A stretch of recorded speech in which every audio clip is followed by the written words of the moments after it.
When I talk about the concept of authority, something I get asked about a lot is this distinction I make between two kinds of authority of command and authority of counsel. It's chapter 11 in the book I did on authority. What is this distinction you're making, Jonathan, between authority of command and authority of counsel? Okay, this is going to take a couple of minutes, all right? So you have to be patient. Both kinds of authority are genuine authority. That is to say, with both kinds of authority of command and authority of counsel, the person who has the authority has the right to make a command, a right to bind a conscience and say, you must do this, okay? That's what's the same about both columns. The difference between an authority of command and authority of counsel is that only with an authority of command do you have the right to enforce that command through an act of discipline, unilaterally enforce it through an act of discipline, whereas an authority of counsel, you don't have the right to unilaterally enforce. What you have the right to give in a command to, right? Let me give you some examples, maybe that'll clear it up. So think about the government. Does the government have the authority in Scripture to enforce what it commands? Well, yeah, I think we can summarize it in one word, the power of the sword, right?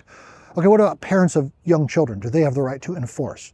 Again, yeah, we think of one word, the power of the rod. Okay, think of the church or an entire church. Does it have a right of enforcement? Yeah, we call it the keys of the kingdom, right? To remove somebody from membership in the church. Now, what about a husband? Okay, think carefully. Kind of scan your mind's eye over all of Scripture. Any place you can think of where husbands have a right to enforce or discipline their wives. I hope you say no. There's nothing like that in the Bible at all. Husbands do not have the right to enforce what they recommend or encourage or even command, if necessary, their wives to do. Jesus possesses that enforcement mechanism, you might say, right? They have an authority of counsel. And so it is, I would argue, as a Congregationalist, an elder-led Congregationalist.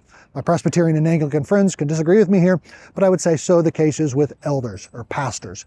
Pastors, elders do not have the right to discipline. You can't go to the pastor's office and have him say, you're out of the church, right? You can go to the church and say so-and-so needs to be removed, but he does not, or they do not unilaterally have the authority to remove someone from the church. Now, why is this important? These two buckets, these two columns, authority of command, authority of counsel. And this is crucial because it dramatically shapes the way you exercise that authority. When you have an authority of command, you are able to require something right now. You say to your 3-year-old, you need to go to bed.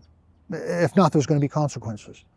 A policeman can say, you need to slow down the car, and you need to slow it down now. Right? With an authority of command, somebody's calling for immediate action.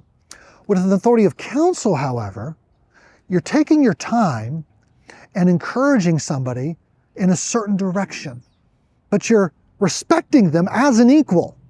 It's a form of authority that's appropriate to, suited to equals.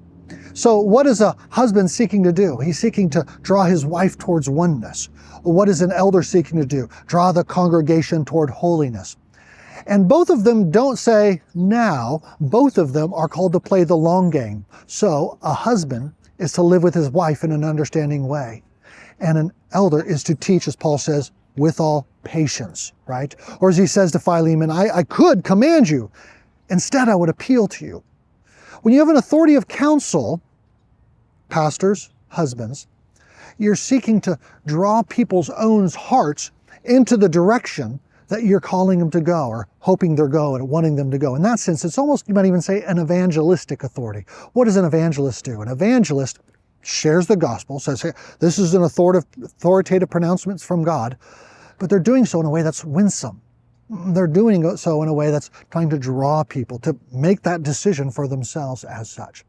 So I think getting these two columns straight, authority of command, authority of counsel, and recognize the different areas of life where they operate is crucial to us using our authority well. And in the book, what I try to do is I explain it. I spend a whole chapter explaining this. Take a look. And then in the following chapters, I look at the different areas where command works and counsel works as I understand it from Scripture.